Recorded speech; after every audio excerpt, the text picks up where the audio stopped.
all for such a nice and generous introduction.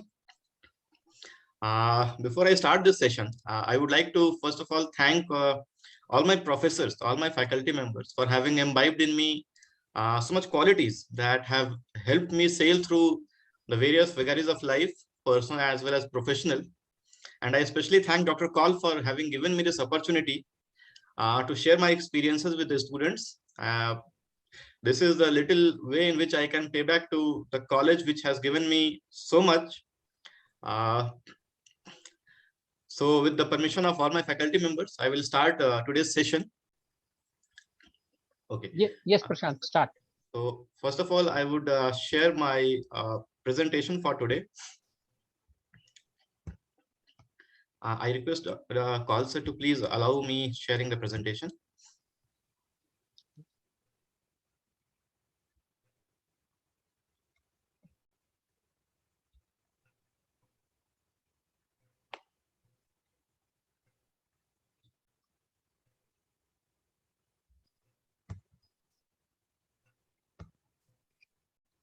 I hope the presentation is visible to all of you. Yes, it's visible. Okay, sir. So the topic of today's discussion is the balancing act, managing academics with co-curricular activities. I mean, before I start, let me first of all tell you about the significance of this particular talk that we are doing today. Many a times it has been seen that people, students specifically, when they come to college, they get so much involved in one of these activities, maybe academics or maybe extracurricular, that the focus is lost from the other. Like suppose I'm good at dancing, so I would focus all my energies on dancing and would let my academics suffer. Sometimes the other way around it happens. I'm so much good at academics that I let the my other passions, my other qualities, I don't try to bring them up. I don't participate in co-curricular activities and I just focus in academics. So the effort should be to balance both these activities, because I will tell you the reason why in the next upcoming slides. But before I go to the main slide, let me first of all give you a brief introduction about myself. As Dr. Kaul has already introduced me, that I was in the electrical engineering department. I graduated from electrical engineering department in 2009, and presently I'm working in Power Grid Corporation of India Limited as chief manager in corporate planning departments. Before this, I was doing grid operations for the western region of the country, that is Maharashtra, Madhya Pradesh, Chhattisgarh, and Gujarat. So all these four regions, I was handling all the power grid operations of this particular region. Then further, I also worked as a design engineer in the Central Transmission Utility Department. Here I was involved with transmission system planning for the western region. I have, in this capacity, planned very critical lines for the power grid. And this was brief about my professional experience.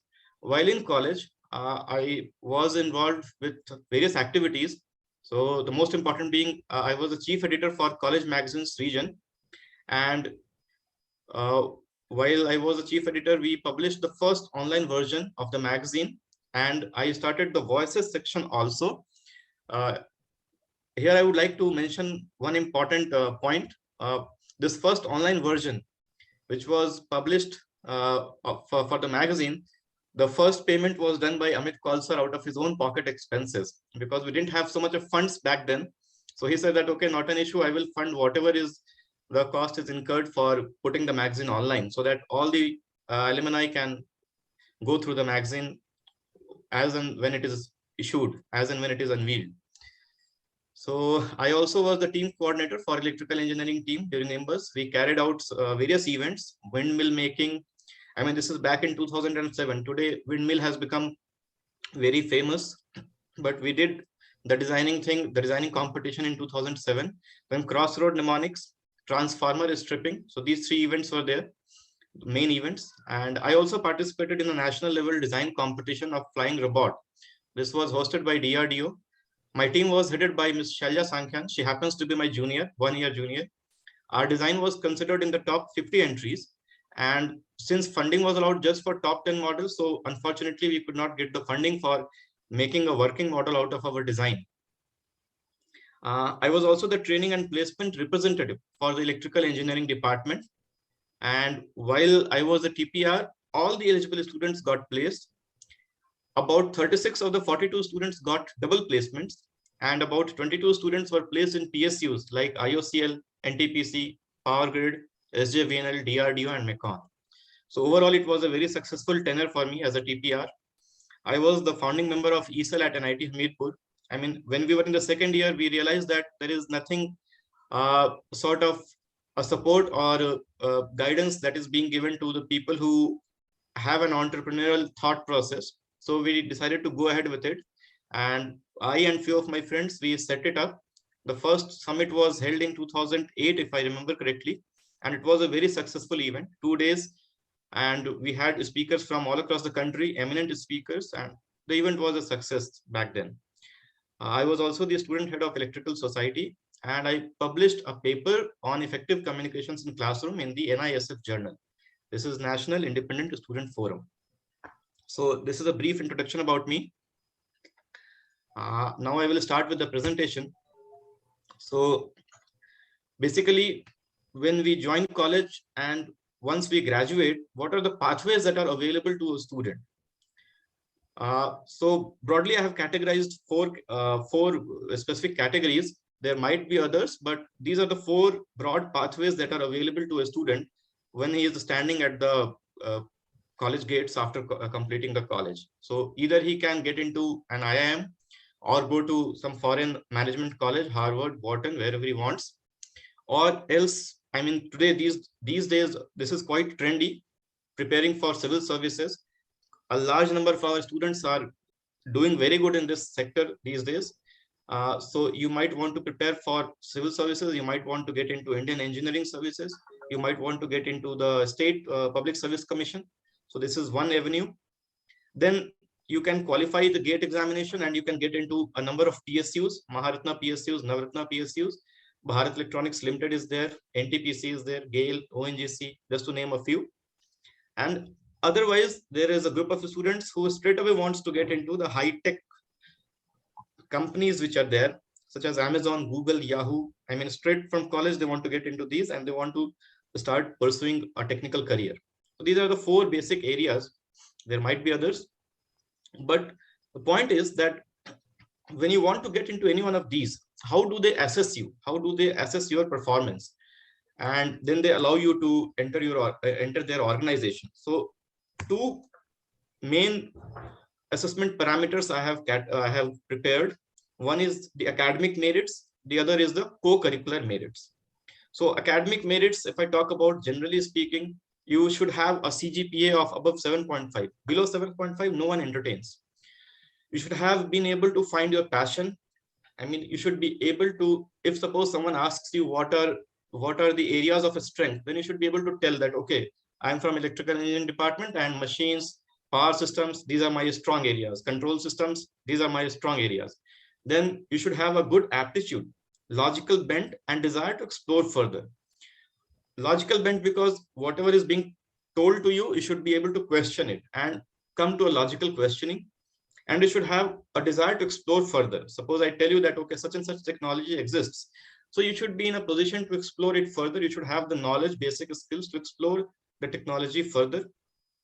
Then adapting to latest technology. Like suppose someone is there in power plant, power production, let's say NTPC. Now, some days afterwards, let's say 10 years down the line, thermal power production is going to stop. So all the power will be produced with solar, based on wind or other renewable areas. So as an engineer, we should be able to adapt to the latest changing technologies. So this is one skill that would count in academic merits. Then the desirable skills, such as drafting reports. I mean, whatever, suppose you want to postulate something, suppose you want to present something before the management. So you should draft a report and you should get it approved from the management. So you should have drafting skills. and scientific writing and presentations. So these skills you gain while you are preparing major project reports, minor project reports. So these are the various skills which count under academic merits. Now coming to co-curricular merits, what do you learn from what do you learn while participating in co-curricular activities? Leadership qualities is one. You learn how to lead a team of 10-20 people, intellectual people. You learn how to solve the problems of the team, problems of the uh, activity in which you are engaged. You learn how to build a team from scratch. I mean, you choose your first year, second year, third year. So you erect a team, and then together you work with the team and you achieve a common goal. Then you learn resilience. You learn organization and discipline. You learn time management and communication skills. I would want to stress upon resilience. A small anecdote I would like to share with you. I was in the third year and I was heading the electrical engineering team during Nimbus. So we had planned to do a transformer stripping. It is basically dismantling of the transformer to its last element, and then explaining each and every element, the significance of each and every element, how it functions, what activities does it perform. So I had thought initially that we will take help from the faculty and we will get the transformer that is there in the laboratory and we will demonstrate it to the students. But then our HOD, then he said that, see, if you want to dismantle it, I will not allow you to dismantle it. If you just want to display it, I am okay with it. But I said that, no, I want to dismantle it. I want to show the students what is inside. What does the inside look like? They have read it in the theory, but what practically it looks like. So I didn't get any help from the college. So I had to, then I started looking for resources. Then our seniors and our faculty members, they suggested that I go to a senior who was working as executive engineer in Anu substation, Ashish Kapoor, his name was. And I went to him, I gave my introduction and he was very willing to help. He took me to the inventory area where all the transformers, used ones and good ones, were kept. And he said that, see, these are the used transformers. They're of no use to me. If you want to take anything you want to take from here, you can take it. You have to pay for the transport. You have to manage the transport and you bring it back safely. So you want to dismantle it, I'm okay with it. I will send my person, I will send my junior engineer who can do the dismantling and a little bit of explanation also. I was quite happy with his help. So resilience I was talking about. So this particular episode, it taught me resilience, how to not say, never say die, how to keep on fighting, how to keep on trying to achieve the objective, even if several hurdles come in your way. So you should be resilient to your whatever activity you are given to. You should be resilient. You should show resilience there. So this you learn while you are working with a team in a co-curricular activity. You don't get to learn this from your theory classes. That this makes co-curricular, participating in co-curricular, very important. So these assessment parameters, how to work on these assessment parameters, so that when you want to get into these organizations, management, civil services, PSUs, and high-tech companies, so that when you want to get into these companies, these organizations, and you will be assessed on these parameters. So how to make these parameters better? So I will start with academics first. To have a good academic career while in college, these are the 9 ways. I mean, there might be others, but what I have jotted down are these 9 points. So first of all, classwork, class activities. So you have to be present in the class, both physically and mentally. Don't let yourself wander outside, and don't let your mind wander outside the class whenever you are there in the class. If you miss a class, you miss a lesson. If you miss a class, you miss the significance of that particular lesson that was being taught that particular day. Next day, third day, fourth day, if you want to recall it, if you want to reconnect by studying from the books, you will not be able to get it because first-hand explanation, you have missed it. So don't miss any class. And I have been college for the 4 years, and I know that it's not very difficult to attend all the classes. Therefore, make it a point that you attend all the classes. There are 40 lectures in one session, in one course. It's not very difficult work.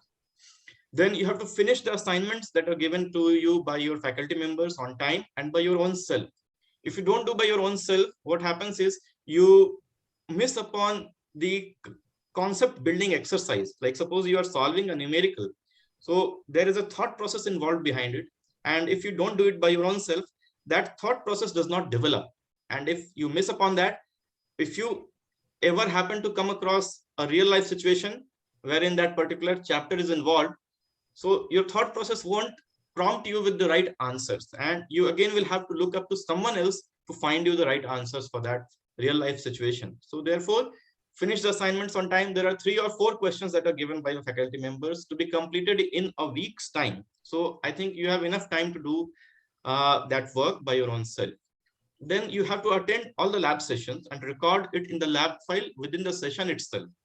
Most of the times we do this mistake. We note down the recordings in the while the lab session is on, and we take it back to our rooms and we forget those readings thereafter. Maybe while the lab final exam is happening, then we look for those pages from our rough file and rough book, and then we put it in the lab file. So this is very wasteful exercise. You go to the lab session, you carry out the lab work, you take a look at the equipments that are there on the display on the table, each and every equipment, what function it does, how it is operated. Then you carry out that experiment, note down the recordings, and complete your lab file within the session itself. You prepare the lab file and you put down the readings there, so that you know the significance of the magnitude of the results, so that you know the significance of this entire exercise, and you are able to replicate it when you are doing it in the time of the examination. And this habit, if you build up, this will help you in your profession as well, because here we can't do it like today we are doing a substation erection and we are doing a transformer testing, and I note down the readings today and I will leave the rest. I will leave the substation, leave the site, will come back and do the recording purpose in my room. I can't do it. I have to do it in the real life situation at the real time. Then you have to devote at least 2 hours on daily basis for revising whatever was taught in the class. So whatever time suits you, maybe morning, maybe evening, whatever time suits you. For me, it was during the morning time, because afterwards I used to be very actively engaged in some other activities. So morning time was specifically for me was for studies. So you devote at least 2 hours on daily basis for revising whatever was taught in the class the previous day. If you develop this habit for the 4 years, you are going to do wonders in academic life. Then apart from the classroom activities, if we talk about other activities which might help you in your academic pursuits, then first is industrial visits. Do at least one industrial visit in an academic year. For me, first year I went to Power Grid substation, which was quite near to my house. In the second year, I went to the substation which is there in Anu, and SLDC which is there in Matan Siddh. It is about 20-25 kilometers away from our college. So I, along with few of my friends, we had paid a visit to that SLDC. It is State Load Dispatch Center. And then third year I went for a vocational training. In final year we went to Satluj Jal Vidyut Nigam Limited in their Naphtha Jhakri plant.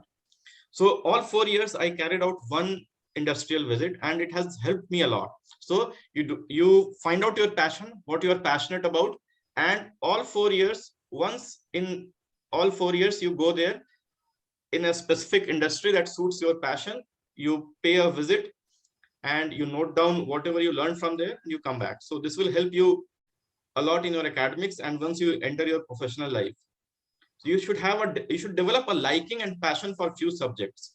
So this is the precursor. I mean, you have to have few subjects which you like a lot, which you are passionate about. In my case, it was power systems. I was always passionate about power systems.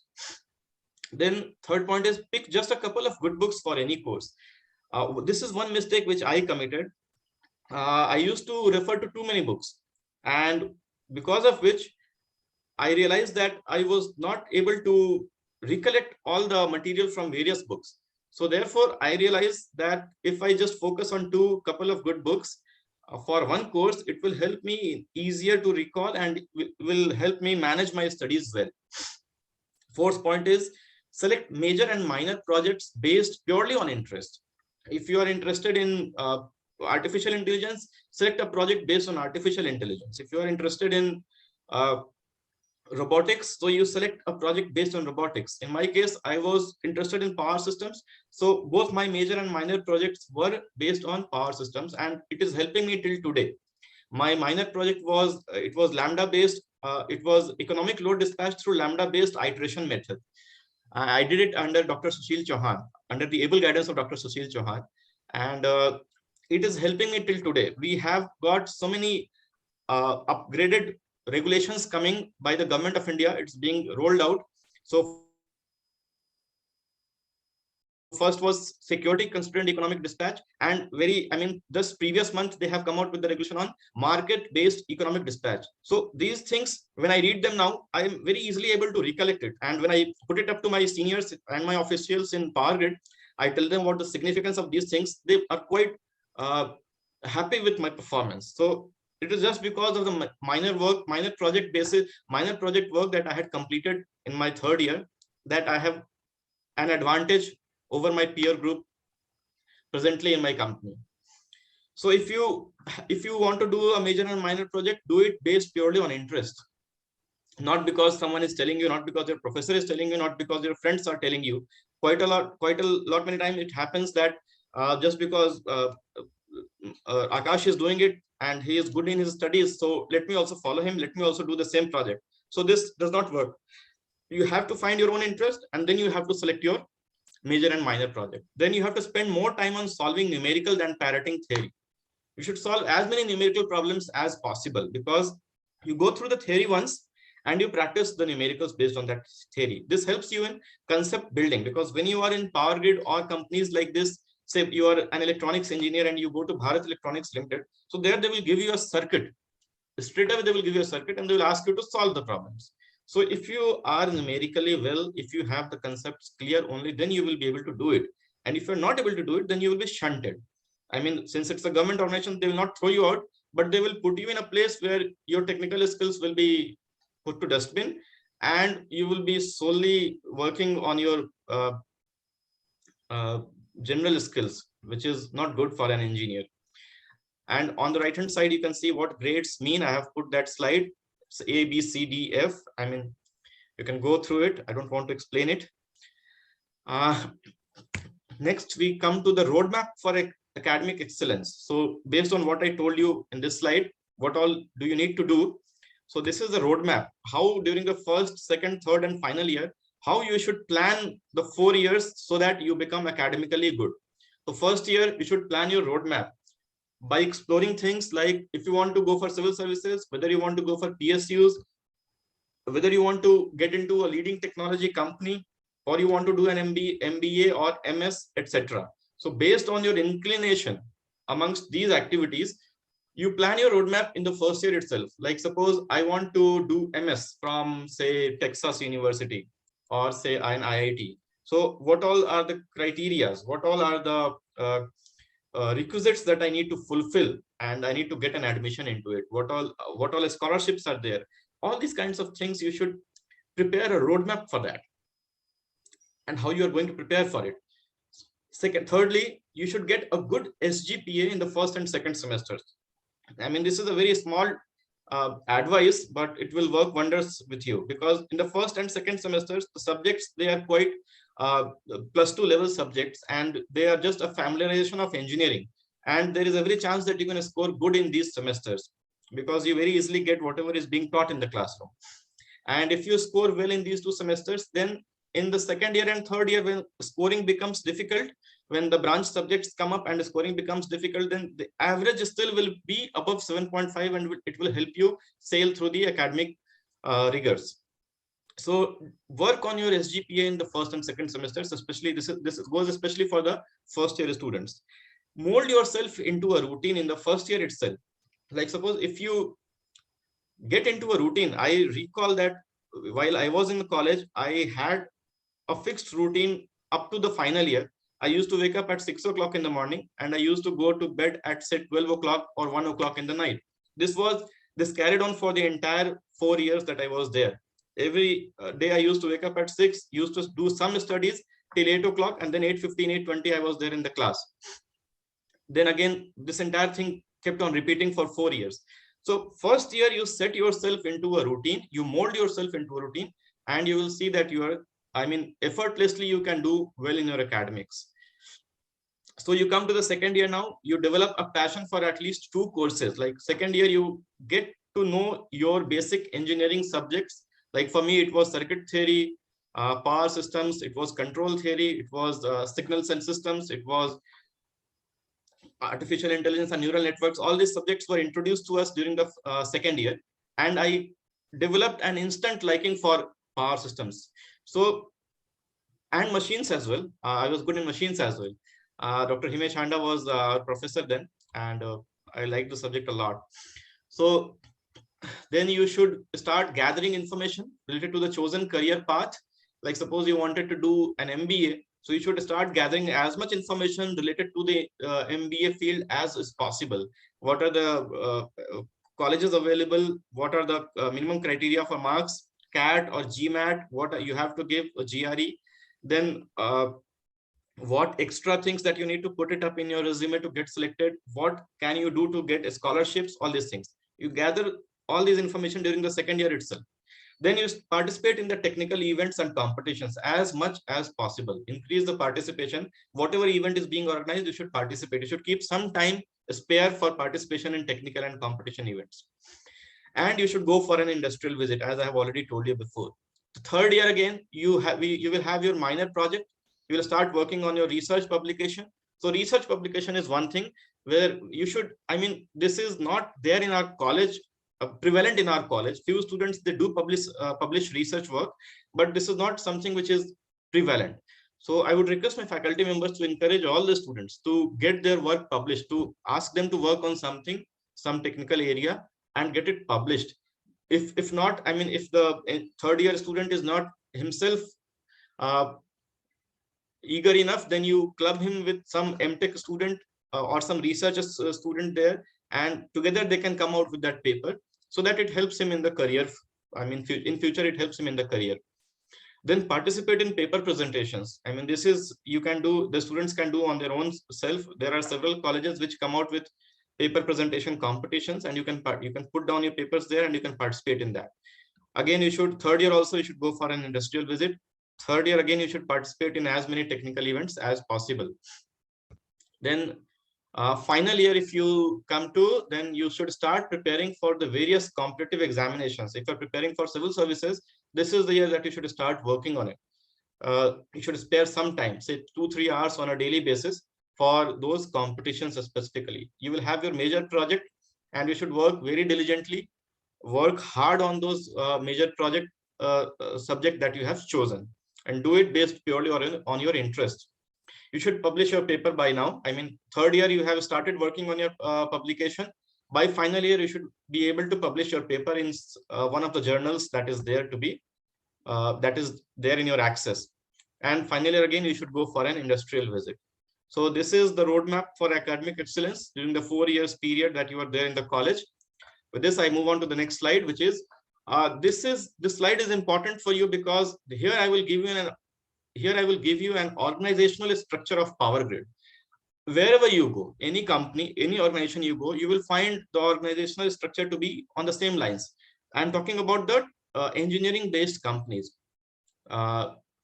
like Power Grid, like NTPC, like Bharat Electronics Limited, DRDO, any other government company that you can think of. Even if you go to private companies, say GE, for electrical engineers, if you want to get into a General Electric company. So there also you will find the similar kind of organizational structure. And why it is important for engineers, because you see there are 2 categories. One is technical department, the other is non-technical department. If you want to get into the technical departments, you cannot get into the technical department without having a good academic level in college. If you are not having good marks, if you're not having good academic knowledge, you will not be able to get into these technical departments. I will give an example. In Power Grid, we have substation engineering design. Here people, they design the substation, all voltage level substations, say 400 kV level, 765 kV level. It's a very challenging task, and only few people get to do it who are technically sound, who are technically very equipped. Then usually the people with masters in technology in power systems, they get this work assigned. Then we have transmission line design and tower design. I mean, I remember the first, second chapters of our power system book in Nagraj Kothari and Ashfaq Hussain. It was the transmission line design and tower design. So then we come to cost engineering. I mean, this branch deals with finding the cost of any project that is going to be there based on the pricing of the various technical equipment. So this again, you need to have a very sound knowledge, because you need to identify each and every equipment that is going to be used. You need to find out the cost, and then you need to find out the total project cost. Distribution management system, system engineering and feasibility. This department exclusively does the load flow studies, which is done for transmission system planning works. And the entire country's transmission system network has been planned by this department. No other department. This department has done the entire, I mean, wherever you see a line, the transmission line 400 kV and above, it is mandatorily planned by the people in central system engineering and feasibility department. I was part of this department for 4 years, 5 years in fact, and I learned a lot while I was there in the department. How I got placed into this department? Because of my major project and minor project works. When my interview was being done for posting in the departments in Power Grid, so I told the interview board that, see, these are the things I have done, and I want to do load flow studies, I want to do system planning studies. And they put me into this department. And since it was my interest area, therefore I didn't find it any difficulty in working good and making a name for myself in this department. Then we have HVDC and facts. I remember for the very first day that I joined Power Grid, I was sent to this department, HVDC, and I realized, I remembered all the lectures that were given to me by Dr. Jarial. He used to teach us HVDC and fax devices. And I called him some days later and I told him that, sir, whatever you have taught, exactly the same way we are doing it here. So this was a very good realization for me. And he was very happy to have known it. So then we have quality assurance. Here again, I would like to tell you an anecdote. It was in 2012 or 13, if I remember correctly. And one of my batchmates, he called me. He was in Chandigarh then. He said that, see, one of the students from your college is here, and he is here to get an equipment tested. And he does not know the basics of that equipment. So what do I do? Should I pass the quality assurance test or should I hold it? I told him that do whatever, I mean, you are assigned for. Don't worry about it, and give the phone to the junior from my college. So I talked to him, and he happened to be a very good junior of mine. Kaustubh, his name was Kaustubh. Maybe Dr. Kaul might be able to recall him. So I told him about how to go about the inspection and how to present the facts before the person who is the inspector, quality inspector, and get it passed. So ultimately, the quality assurance team, they approved that the equipments and supply that has been done by that particular junior from some company. I don't recall the company now. So this is the quality assurance department. They check the quality of the equipments that is delivered to Power Grid. Field quality and inspection, again, whatever supply that is being done by manufacturers, whether that supply is as per our specifications that we have given. So this particular department does that work. They carry out open circuit tests, closed circuit tests. They carry out various other tests, and they find out if the transformer is working well or not. If the other equipments are working, the tan delta test for circuit breakers and the insulators, they do these tests and they find out if the equipments are working, the desired parameters are there or not. Then we have the asset management department. It carries out the operation and maintenance of the equipments, timely asset and management.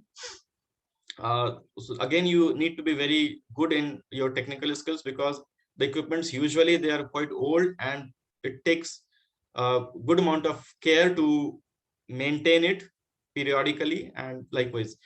Fine. Then we have commercial and regulatory cell. Then we have environment engineering, contract services, load dispatch and communication, research and development, corporate planning, where I'm presently working. So in my present profile, we are looking for strategies for expansion. Like suppose hydrogen energy is coming. So my responsibility is to do the market scanning, to do the surveys and find out if hydrogen is going to be a prominent thing in the coming future, how it is going to develop, which all companies are there, and what all technology is being developed. So I just recently presented a report, a comprehensive report on the situation of hydrogen within the country and globally. Then we have cyber security, we have enterprise resource planning. So all these departments, they are technical departments, and you can see that there are quite a number of the departments. So if you are good in academics, in your engineering skills, only then you will get placed in these departments. This is very clearly and very confidently I'm able to tell you this, and therefore don't ignore your studies. This is a myth amongst students, that you don't, whatever you study in the classroom, you don't need it later on.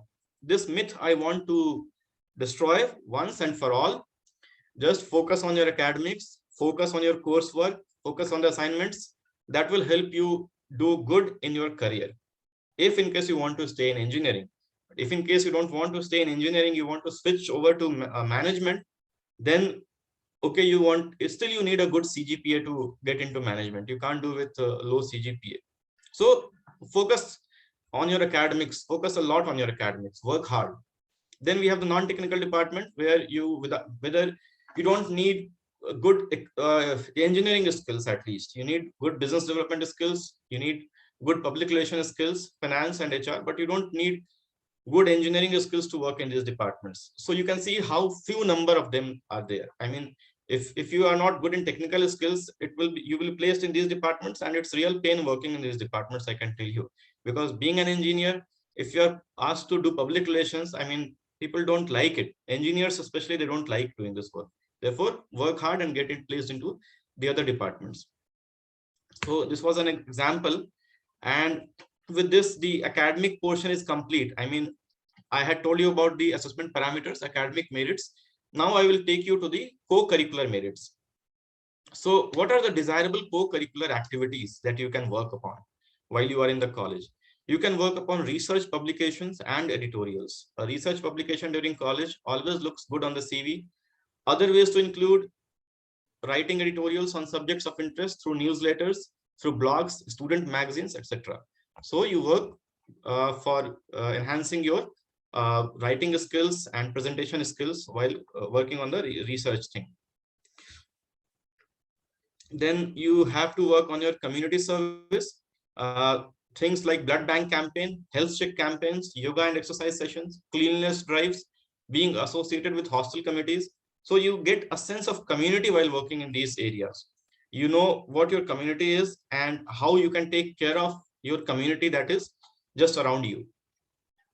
Then volunteering for social work. This is rated very highly in when you are applying for foreign universities. If you have volunteered for social work, they will take it as something very good. So like activities like literacy mission, organizing fundraising for some social cause, used cloth distribution, women health amongst the underprivileged, anti-tobacco campaigns, etc. These activities you can take up if you want to volunteer for social work.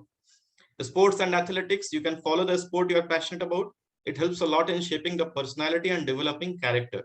If you are in positions of a captain or vice captain, you also learn how to work with a team, how to lead a team. Oratory experiences, you should indulge in activities like debates, drama, compere, master of ceremony, participating in paper presentation. So these activities help you become good in oratorial activities. So these are the desirable co-curricular activities which any organization looks into you. They want that you should be working in these areas. Now, how do you select co-curricular activity? I have told you a list of the activities that you can do, but how do you select what I want to do? Like all of you cannot do research publications, all of you cannot do community service. So how do you select a co-curricular activity? Here I have listed 4 tiers of co-curricular activity. I have taken this tier system from Harvard, and you can find it elsewhere as well. So it says that you have 4 tiers of activities. Tier 1 activity is something which is rare and it demonstrates exceptional achievement or leadership. This include national awards or other prestigious achievements. Like suppose you participate in a national level competition being organized by IIT, like a hackathon, and you win a prize there, then this is something which will be categorized as tier 1 activity. It's a rare achievement, which not all from your college will be able to achieve. So this is tier 1. We should all try and we should all come to this level. Tier 2 activities are activities which include leadership positions for well-known college level clubs and organizations like Hill Fair. You become the secretary for Hill Fair. Like Nimbus, you become the secretary for student secretary for Nimbus, or you are a college magazine chief editor, or you are the training and placement representative. So you are in a leadership position within the college level organizations. And tier 3 is though you lack the distinction of tier 1 and tier 2, but still you highlight the students' interests. Like suppose I went to a public relation club. I may not be the convener of the public relations club, but still I was the co-convener and I assisted the leader in various ways. So this will include minor leadership positions and for well-known clubs and organizations. Like managing editor of chief editor is again a tier 3 activity. It's as good as tier 2, but then it is not a major leadership position. Then you come to tier 4 activity, which is most common. I mean, anyone and everyone can get into tier 4 activities. You can get into any club, you can get into any sports without, winning the sports event. Like suppose a person is in the football team of electrical engineering department, and the electrical engineering department never wins the football game. So it will be considered to be a tier 4 activity. If it wins the football match, the department team wins the football match, then it will come to tier 3 activity. So likewise, and for the captain of the match, it will be a tier 2 activity if he wins the football match. So these are the 4 levels of co-curricular activities, and you should accordingly plan a roadmap, because you straight away cannot become the departmental football team captain. You cannot straight away become the captain. So you have to first of all enter into the football team, be a common member, be a general team member. Then you have to work your way up.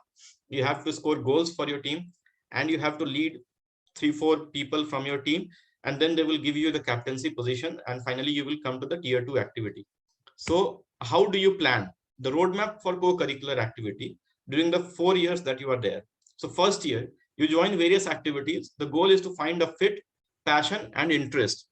You may explore things like, and sorry to interrupt you in between.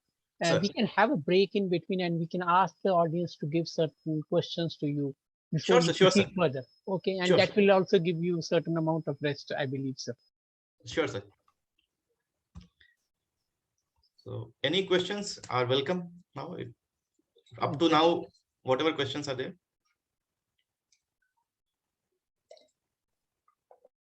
And the participants can unmute themselves and can post their questions, or they can ask their questions directly to the speaker.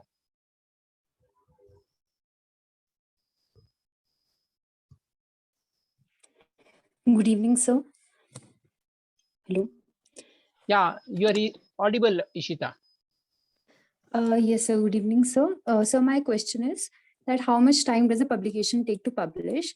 And since it is a very expensive thing to do so, how do we manage the funding?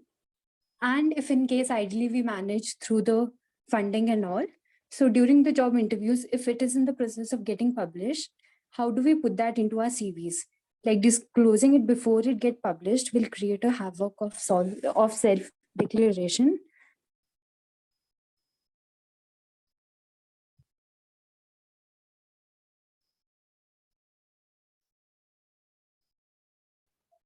Okay, so this is a 3-part question. First is, how do we get published?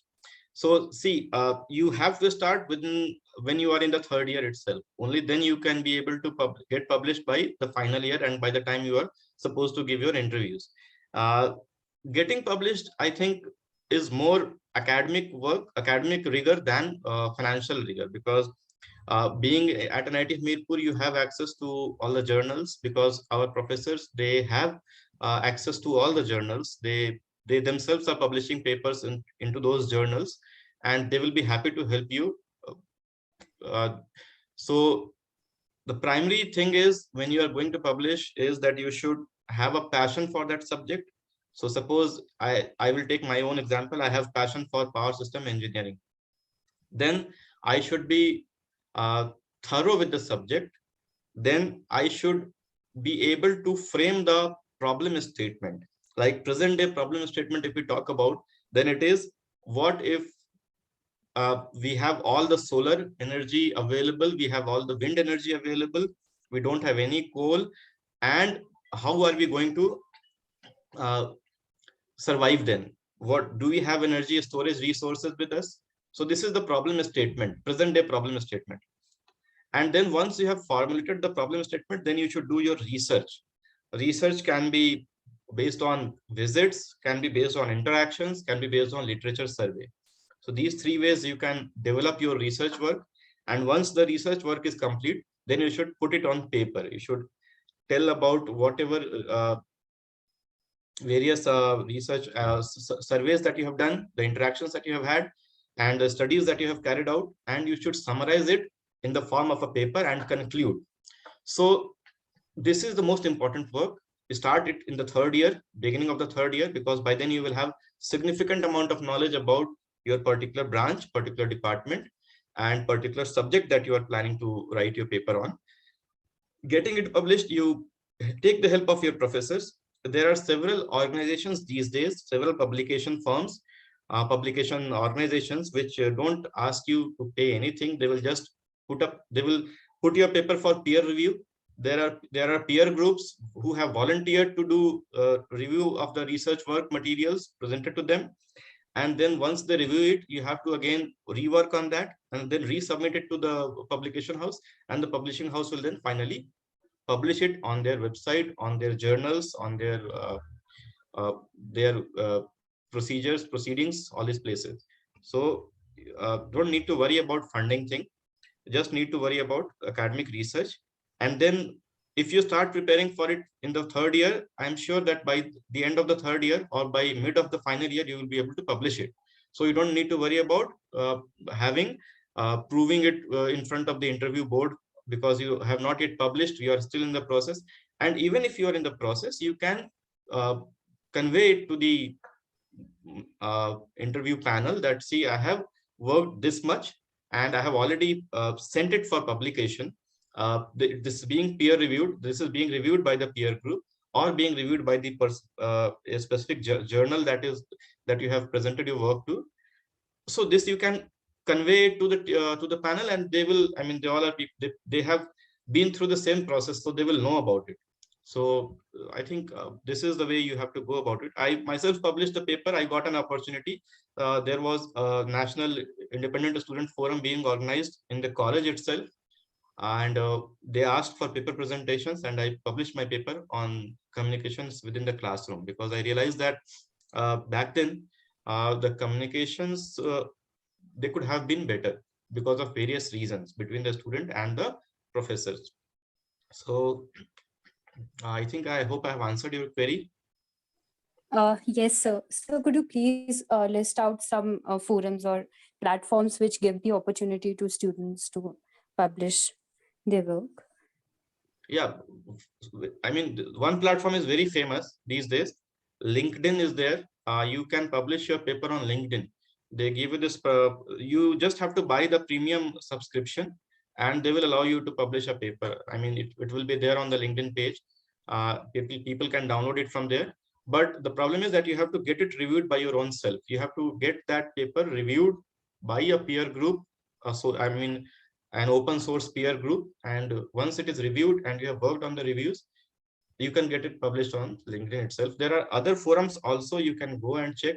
There are companies, organizations like a sister concern of Power Grid is there, POSOCO, Power System Operation Corporation. So they also encourage the students, if you have any idea, any concept, any research work, you can present it to them and they will look into it.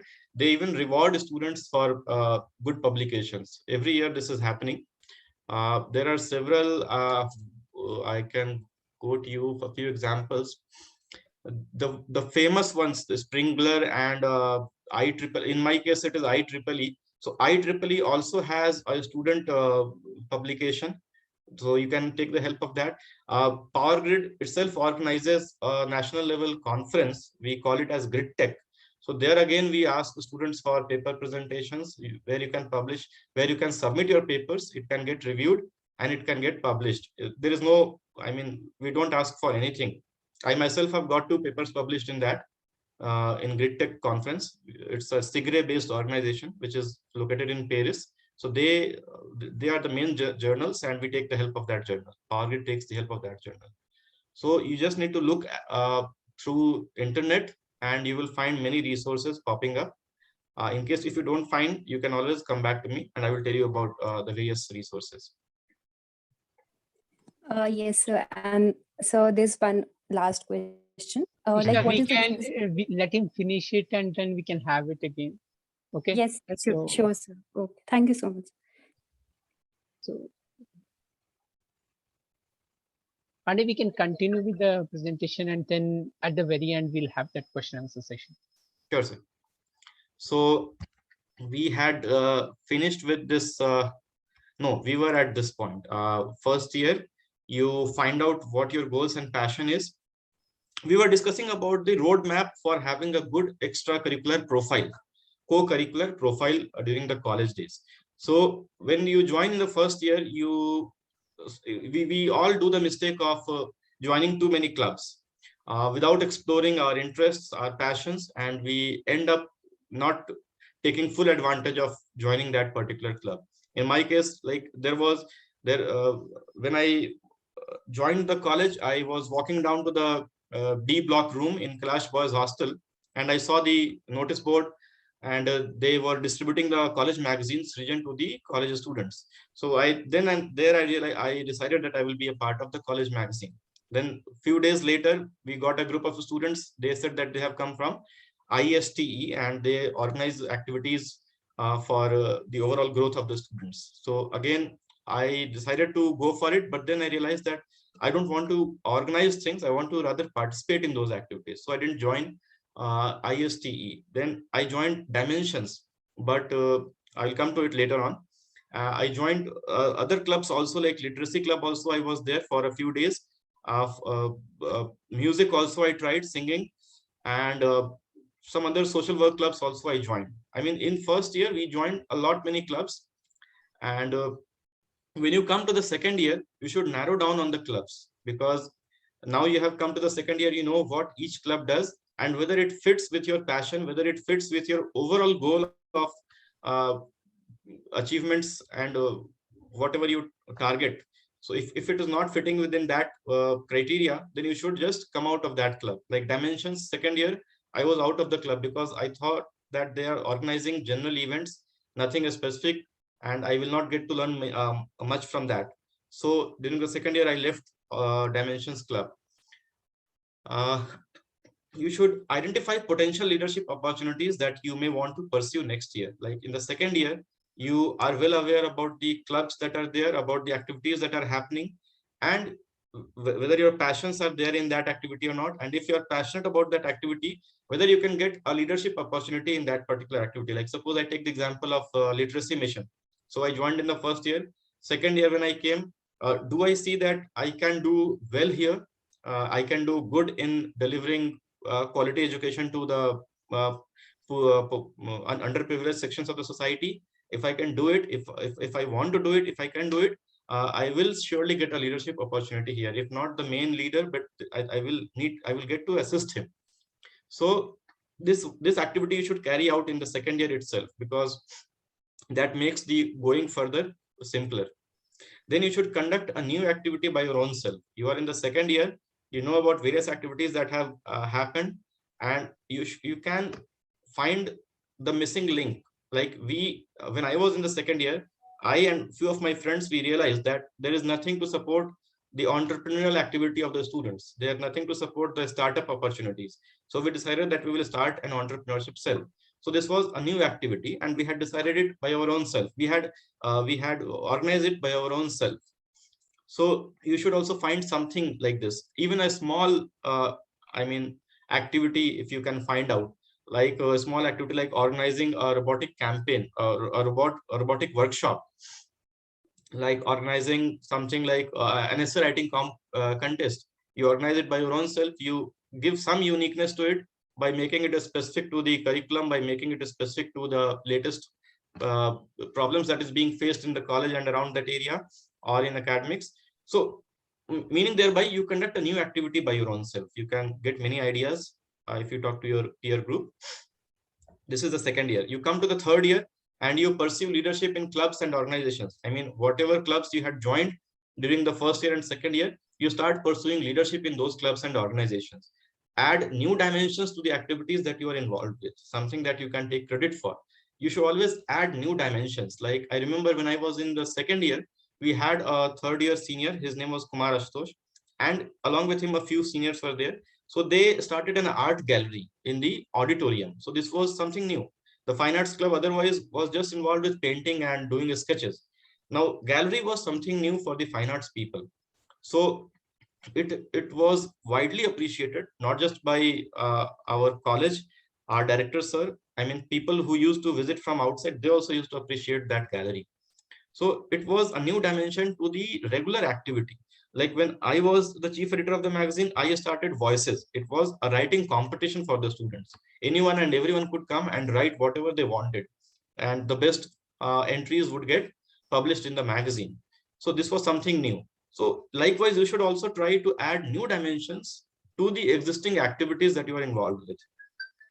Then you come to the final year and you get the desired leadership position. If you're not able to become the convener of the public relation club, at least you become the co-convener of the public relation club. So this may prove to be time taking. So do justice to other activities as well. I mean, the leadership position will eat up a lot amount of time from your regular academic time slots that you have in your routine. So you have to take extra care that whatever extra time that you are devoting to your leadership position in some extracurricular activity, you suitably compensate in your academics. And that is why I told you in the beginning that you should get a good CGPA during the first and second years, so that even if in the final year you are not able to score so well, because you are involved with these activities, so many activities are there going on at the same time. You are a leader. Suppose you are the chief editor, you are the training and placement representative. Along with that, you have to prepare for your own interviews and your own competitive examinations, and then you have to score good in your academics. So this is very difficult. This becomes very difficult. So you should be doing justice to your studies as well as your co-curricular activities, especially in the final year. So this is a 4-year journey.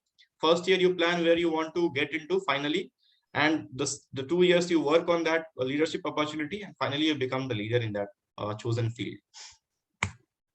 Now we come to the most important slide, and these are the 4 cardinal principles for balancing the academics with co-curricular activities. While I was making this presentation, I did a lot of survey, a lot of research, and whatever resources that I could get, they all talked about these 4 activities basically. So what are these activities? If you want to balance academics with co-curricular activities, you should choose your extracurricular activity very wisely.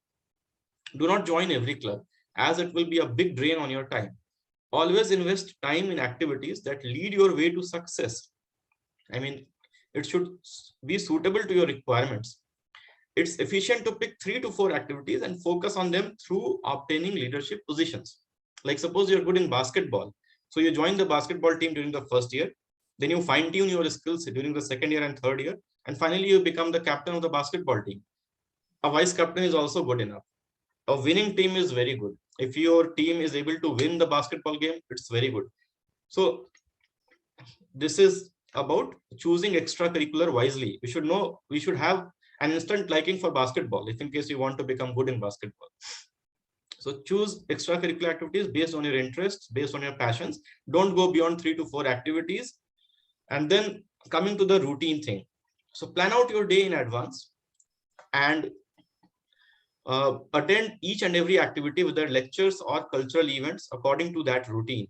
So whatever routine is there, you have to wake up, then you have to do a breakfast, then go to college, attend all the lectures, never miss a class, then go for the cultural events, go for the extracurricular activities, and finally you get spare some time for your own self-study. So you make this routine and follow this routine for the next 4 years, and you're going to do wonders. I mean, it's plain and simple. There is no hidden secret. There is no mystery about it. make sure you keep plenty of time for studying before scheduling extracurricular activities.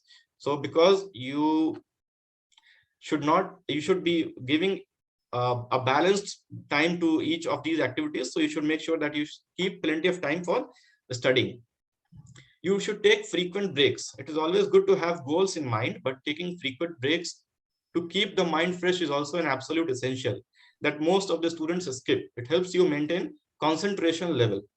So the brain is not able to concentrate for long. This is a proven fact. And you have to take frequent breaks to entertain yourself. You can go watch a movie. You can go along with your friends for a small trip to a nearby place. I used to go to Dharamshala. I have been to McLeodganj. I have been to so many other places while I was in college. So every 2-3 months, we used to plan a small trip to rejuvenate ourselves. And it helped a lot. Finally, prioritize academics. No matter how versatile you are in co-curricular activities, mind these words very carefully, each one of you. No matter how versatile you are in co-curricular activities, the primary reason for coming to college is to take classes and achieve grades. I mean, when I joined an engineering college, I was very sure about becoming an engineer. I wanted to become an electrical engineer always. And I worked really very hard on the subjects. Few of the subjects I could not do well, but then other subjects I did good. And if in case you want to become a dancer, you don't come to an engineering college. So if you have come to an engineering college, you should work on achieving good grades.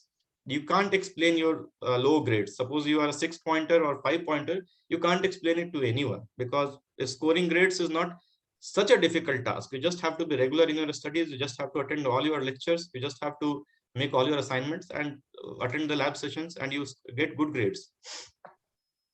So these are the 4 cardinal principles based on which you can balance your academics with extracurricular activities. And you should always keep this in your mind, these 4 principles. And I have got 2 examples for you of people who who have established academic careers and who did a lot while they were in the college, who participated in various activities, and still they were able to do exceptionally well in their professional lives. So one is Larry Page. No need for an introduction. He co-founded the Google. He co-founded Alphabet Inc. He co-created PageRank. Now, if we take a look at his profile, so he holds a BSc in computer engineering from University of Michigan with honors and a Master of Computers from Stanford University. He attended Center for Arts for learning flute and saxophone for 2 summers. So he devoted all his time towards academics, but he found out time for pursuing his passions of playing flute and saxophone. While at the University of Michigan, Page created an inkjet printer made of Lego bricks after he thought it's possible to print large posters cheaply with the use of inkjet cartridges. Page reverse engineered the ink cartridge and built the electronics and mechanics to drive it. So this was he did while he was at the University of Michigan. And he served as the president of the Beta Epsilon chapter of the Eta Kappa Nu Honor Society and was a member of the 1993 Maize and Blue University of Michigan Solar Car team. So these are all co-curricular activities that he has involved himself into. As an undergraduate at the University of Michigan, he proposed that the school replace its bus system with a personal rapid transit system, which is essentially a driverless monorail with separate cars for every passenger. So this was he postulated it as an undergraduate. He developed a business plan for a company that would use softwares to build a music synthesizer during college. So you can see that he has done quite a lot of activities during his college days and while maintaining an exceptional academic record. So the next example that we come to is our very own Dr. Shashi Tharoor. So he's known for, he used to be the Under Secretary General for the United Nations for Communication and Public Information. He was also the Minister of State for External Affairs. He was also the Minister of State for Human Resource and Development. If we look at his college profile, in 1975, Mr. Tharoor graduated with a Bachelor of Arts degree in History from St. Stephen's College, University of Delhi, where he had been president of the Student Union. So he was the president of the Student Union and also founded the St. Stephen's Quiz Club. So he was the president, So this comes under tier 2 activity because it was a college activity and a leadership position. So it's a tier 2 extracurricular activity. And he founded the St. Stephen's Quiz Club. So he did something on his own. Within the same year, Tharoor went to US to obtain an MA in International Relations at the Fletcher School of Law and Diplomacy, Tufts University in Medford. After obtaining his MA in 1976, Tharoor further obtained his Master of Arts in Law and Diplomacy in 1977 and his PhD in International Relations and Affairs. So you can see that he is pursuing his academics very keenly and very, he's putting a lot of effort into that. While he was pursuing his doctorate, Tharoor was awarded the Robert B. Stewart Prize for Best Student and also the first editor of the Fletcher Forum of International Affairs. So we can see that he was interested in writing since his college days itself. At the age of 22, he was the youngest person to receive a doctorate in the history of the Fletcher School. So exceptional achievements, both in academics and in co-curricular activities. So with this, we come to the end of the presentation. I hope I was able to convey the importance of academics and other and extracurricular activities. With this, I am not able to. With this, I will. Achha, this is the QR code is there. If you want to download the presentation, so you can scan this QR code right away, and you can download the presentation from this QR code. I will keep this screen for some time. Till then, you can, if you have any questions, you can ask me, or else I will hand over the session to Dr. Kaul. Thank you all. Any questions you can ask? I think all are unmuted. I think the session is already, we have already unmuted everybody, so all can go on to now put forward the questions in case they have some.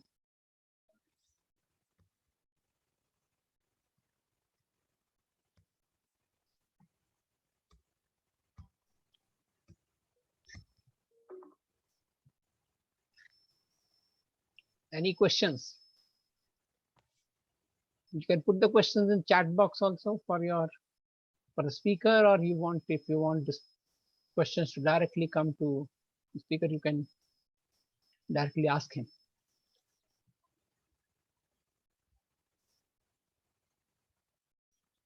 So I think the active speakers don't have any questions. So may I request Mr. Deepak Pathania to give a formal vote of thanks. But before that formal vote of thanks, I need to mention one thing, which is that our friend Prashant mentioned the story that I was the first contributor of the online version of the student magazine, but he mentioned that story only half. He was a fellow who went on to contribute later on. As soon as he joined, he kept on funding the online version because earlier the server was not the institute server. We had purchased a server from outside the institute and posted the magazine on it. So he kept on funding it, motivated his friends, and as always, he's one of those alumni who has been contributing towards, say, towards the institute's growth and always eager enough to help his juniors in whatever possible way he can. So he's the man who can be relied upon, whom you can fall back. So he was very generous enough to mention that part, or missing that part of the story. He was the one who continued that sport later on. So with that, I hand over the proceedings to Mr. Deepak Pathania. He will give a formal vote of thanks, and then we'll try to conclude the session. Thank you, sir. Good evening, sir. That was really enlightening, sir. Thank you so much for your insight. I'm sure that every student present here benefited from your words of wisdom. We all are very inspired and grateful for the knowledge that you shared with us today. Therefore, on behalf of Office of Dean of Alumni Affairs and Resource Generation of NIT Hamirpur, I would like to thank you for taking out time from your schedule to grace us with your presence. Thank you, sir. It was an honor to have you. It's pleasure. It's pleasure. Thank you so much. So it was a very nice talk from your side. Pandey, we'll close the session for today. We again express our gratitude towards you for being with us and inspiring the students to achieve excellence in their lives. Thank you. Thank you again. We are closing the session. You can leave and then thank you. So nice of you. Thank you so much, sir. Thank you so much.